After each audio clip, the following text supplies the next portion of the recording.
If you can't come off the shelf in 2021 in Cosa Nostra, you're a real scumbag. Because they'll take anybody off the shelf. You give $100 a week, they'll take you off the shelf. This guy's listen to me. A wise guy relayed the message. Do whatever you want to him. He's 100% a civilian, and he'll never be anything else.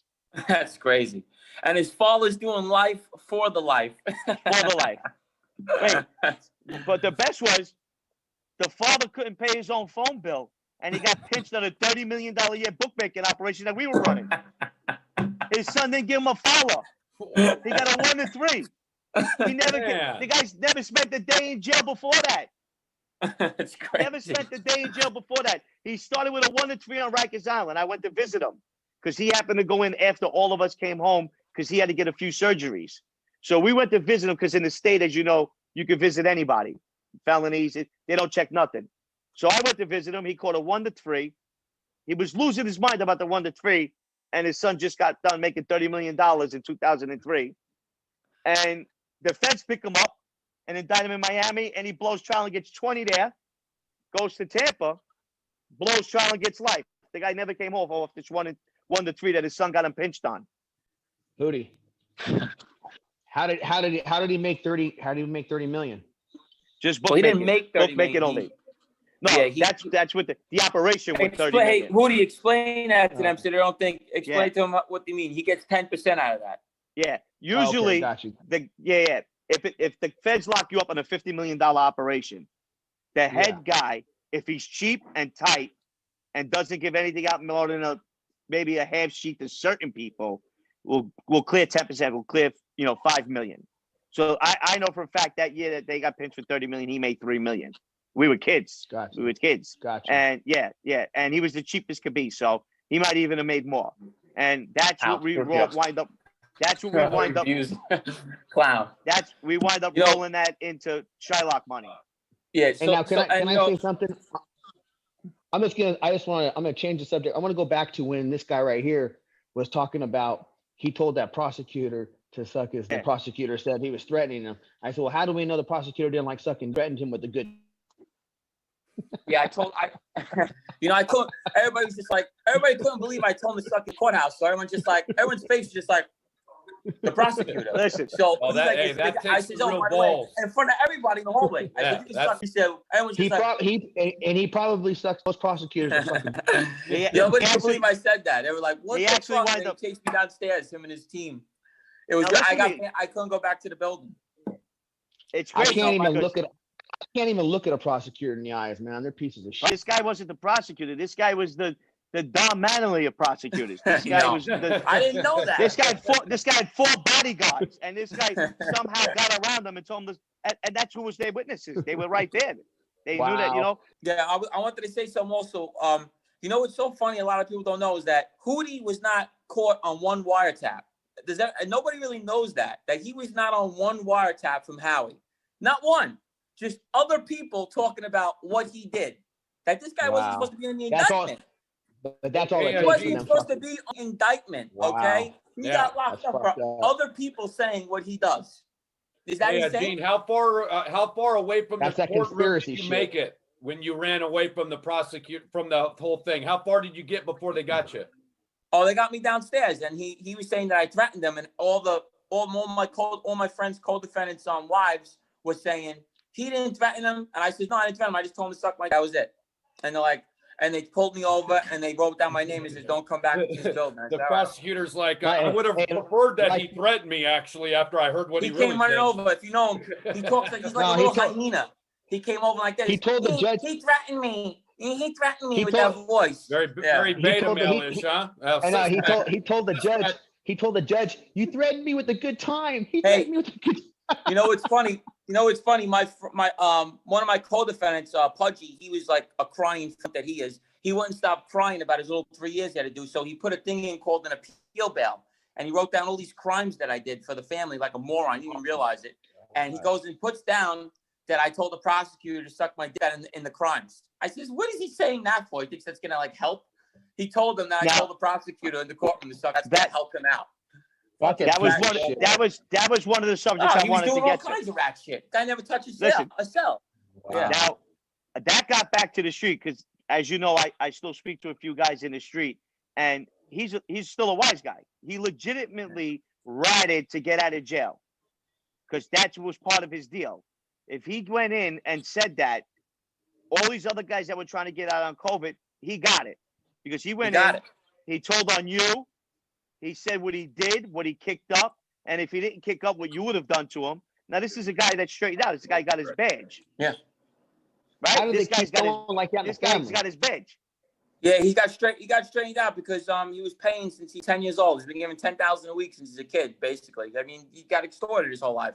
But he's 80% Irish. Oh wow! No, you can't make this shit up, bro. Red hair and blue eyes. Not, I mean, he got red hair and blue eyes. He's Irish. You're kidding me. See, hey, Gene, maybe I should have stayed around much longer. Who knows? Maybe I would be very close to getting accepted and made by now. I'd get straightened out by now. 100%. I'm 100%. They don't care. Listen, the Colombos are doing a raffle right now in Brooklyn. If your name pops up, they're straightened out. Forget about it. They're putting names in a raffle and pull your name out. Oh, make them. I seen them jump a guy in on 18th Avenue into their crew. Hey, who'd you have a beef with in Blue Zoo? Then when Al was screaming, "I'm the captain, you can't do this to me." The Colombo family, Little Dino's guys. Yeah. You can wait. Be Cosa Nostra now. Wait, hold on. Wait, the guy Bullethead. Wait, the guy Bullethead. Bullethead, right? yeah. Well, listen, I just come home. We're all hanging out. All of a sudden, they got a relationship with the Colombo family because, whoever was the next up and coming, Al had their job. So that just was the bottom line. They was just, oh, these are the new guys in Brooklyn that are killing people. Let's go. I'm a captain.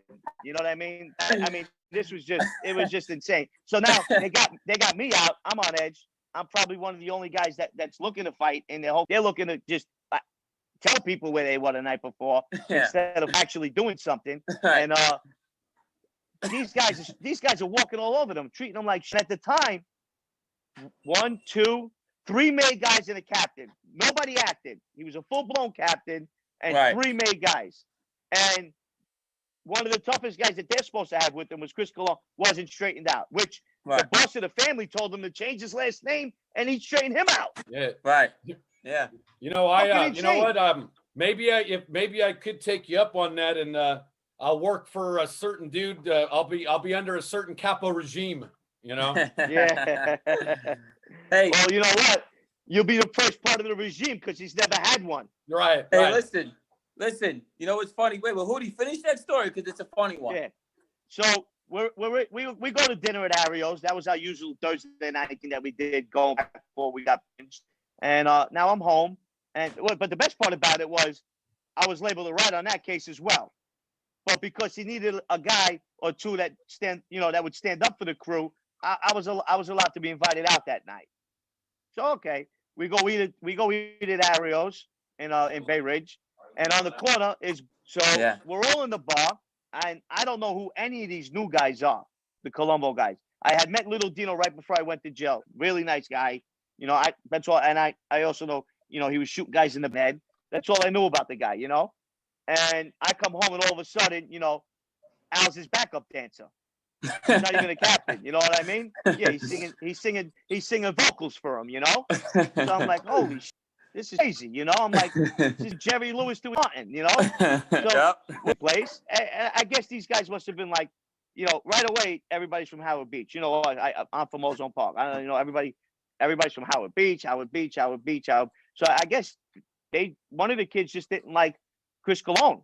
So I feel the tension going on. And I said, all right, listen, these guys keep playing you. They keep taking your places at the bar. They're abusing you. They're talking to this guy's a captain. I'm like, what the happened to the rules here? Like, what is these guys are just walking all over? Now, this guy comes in with I guess he had a bullet stuck in his head. They called him Bullet Head. Scars all over his head, this, that. And so I said to him, pick out the guy that you're the most worried about, and I'll make sure he's taken care of. Just don't worry about that guy. Because you could feel, Gene, being in the place where something's going to pop off, Right. And then certain guys feel that and start looking. You see them start moving closer to the door because they're looking to get there instead of fight. So they're like, nah, these guys are our friends. Now, these are made guys. Now, guys are your friends? You met them 6 hours ago. They hear a made guy say guys are their friends. You know what I mean? I know guys 30 years. that I played in the sandbox together that that are running around town with paperwork and they hang out. So right. So I said, listen, guys, it pops off. You're worried about that guy. I got him. Forget it. Don't worry about nothing else. I got him. And another kid that stood up with us was the guy that owned the joint, Patty Boy, stand-up guy. He was around Nicky Carrazzo. Never have a bad word to say about the guy. He was a civilian and he was a Ronnie fighter. G too. Yeah. Yeah, he fought Ronnie. Mm-hmm. Yeah, stand-up guy, fighter, and he was a shooter. Always had a pistol. Always had a pistol on him. Stand-up guy. And it pops off. It pops off. The kid breaks a bottle and stabs Chris Colon with it, which is probably the toughest guy out of all of them to fight. They're all standing there. Nobody's doing nothing. That was it. I walked up to the kid. They said was the toughest kid, and I nailed him. Bang! He flies over. He didn't get knocked out. He just he flies over the bar stool. I hit the next guy. Now all of a sudden, we're fighting our way through it. We fly. Yeah. Oh wait, I was on work release actually. They're flying. There's punches flying. I'm flying. Nobody's hitting me. I'm hitting guys, fighting my way through it. I'm stepping on guys, throwing guys. I turn around, and the only guy that's next to me is the owner of Blue Zoo, Patty Boy. I'm looking around. Now one of my friends are around. I think I heard about this. And Chris Colon stumbling out of the bar, bleeding, because he got cut. He got cut good, so he couldn't even throw a punch. Because I'm pretty sure they got him in his good arm. Whatever his excuse was, I wasn't. I'm in the middle of 3rd Avenue now, brawling, bullet heads crying. He got punched in the face. He's bleeding. I'm fighting, and I look around, and a guy I don't even know that well is behind me helping me fight, Patty Boy. And I look up, and they pull up in his white Mercedes. Get the fuck here! I said, how'd you guys get out of the brawl? Who else was fighting with me? I was the only guy in the middle of 3rd Avenue in Bay Ridge fighting against the Columbos and whoever else they had. I even took support Maldonado there. I was like, I think they had everybody. These guys pull up. They're like, come on, get in. Imagine looking at 3 wise guys and a skipper. They're looking to do us like we robbed a bank. Right. They left me for dead. Thank God that it was just a brawl, and I was able to fight my way out. I was a little bit thinner and in a lot better shape. I couldn't believe it. They specifically told me that was the guy. So I made sure that guy was taken care of, and then I find myself fighting the whole place to get out of the place. Bro, College, bro. That's Lord Al, bro. I heard he's getting tracked by everybody now. I heard Johnny Joe Spirito slapped the jail. Johnny Joe Spirito's got to be 80 years old by now. And listen, don't get me wrong. First of all, the guy's a hitter. Yeah. Stand up, works with the gun, and knows how to earn. I won't take anything away from Johnny Joe. But you know the rules when you get in jail. Even to this day, the button gets hung up, and whatever happens, happens. Ronnie was fighting with everybody on that first bid. I was talking to, Ronnie that you were with. He was fighting with everybody, wise guys, Canada, everywhere. He actually he wouldn't let one of the guys that were with them after I left. He wasn't in the crew when I was there. Wouldn't come out of his cell this whole bid in Fort Dix. Ronnie had him. Oh my God. Gambino guy. Scopo? Yeah, he knows him his whole, and he wouldn't let him come out of the cell.